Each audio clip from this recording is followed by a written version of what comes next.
Hello, my name is Janie Lynn Heinrich, and I'm the founder and CEO of Mobility Dog in Pasadena, California. I love Pasadena. The people are so genuine and so caring. It's just a joy to be able to work in a city that has each other's back and that cares about accessibility and cares about people and a barrier-free living for everyone.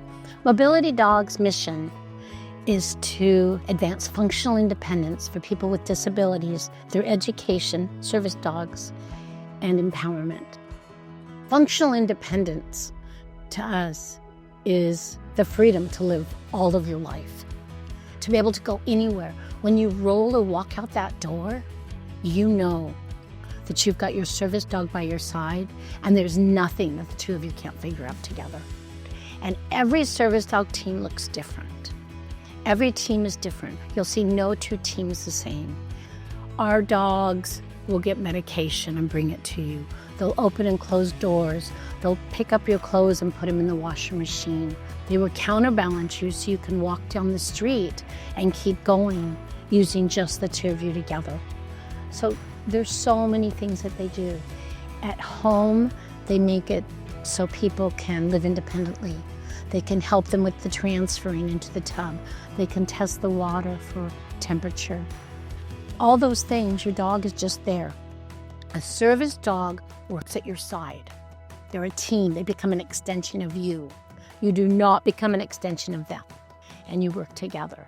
And what this does is allows you to have the freedom to dream bigger and to live your dreams. And I'm grateful for walkers and for wheelchairs and for crutches and all of those devices. But when you have a living, breathing creature that you're next to and you're able to figure it out together because you've trained every day together and you know each other and we know what we can each do, I go places with my service dog Beckett that I never would have been able to do. I used to be an avid backpacker, very athletic, and Beckett keeps me on the trails. Beckett knows that if I go like this and up, he's gonna go get on the top of that rock. And he knows he's gonna bend down. And I'm gonna be able to put my hand up and lift up my leg and put it on there. And then together we're gonna lean into it. There's nothing that a person with a disability cannot do with an adaptable tool. And it's really that simple. There is not one service dog team that has not made an emotional impact on their handler's life. And each handler team affects personally anywhere from 10 to 14 people within their family. And the dogs make it so that they have the confidence to head out into the world and to do what they want to do, and to not be defined by what the world thinks. Every one of our service dog teams and all of their people are being observant of how to make Pasadena and this planet, our city, our state, and beyond, a more accessible space for everyone.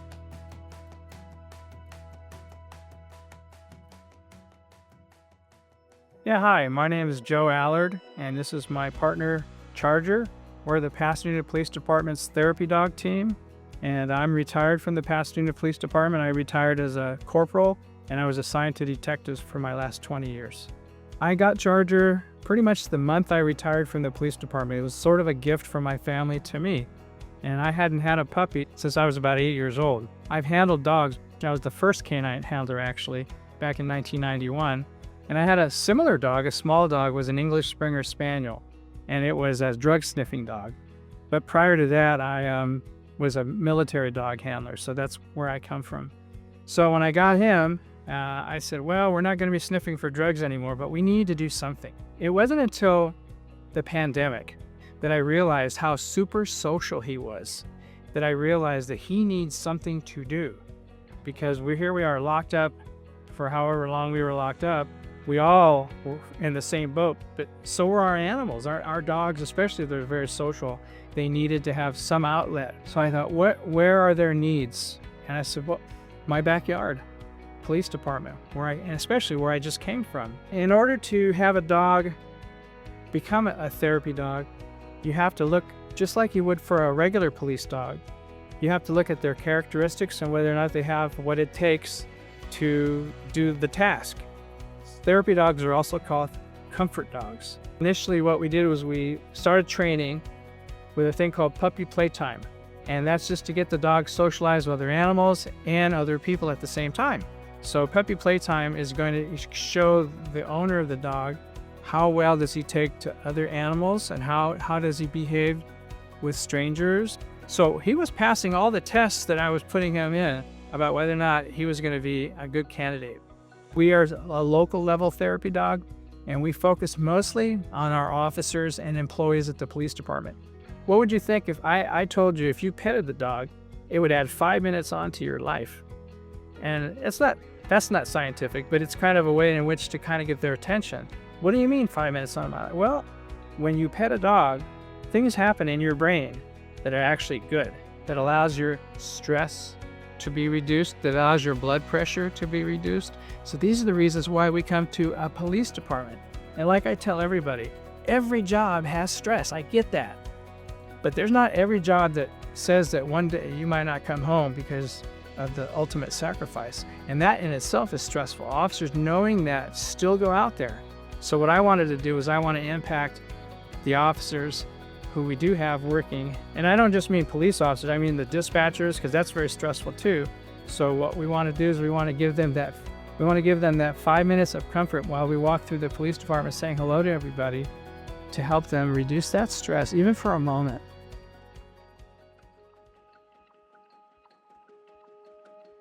Hi, my name is Pat. I'm a volunteer here at Huntington Hospital, and I started volunteering here since 2007.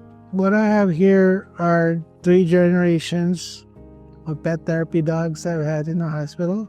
I myself don't even know I got this far. It's been just ongoing. The dogs that are here, that volunteer here at the hospital, are very special dogs. They all know their job. They all know what they expected of them. And I think the volunteers here in the pet program are dedicated.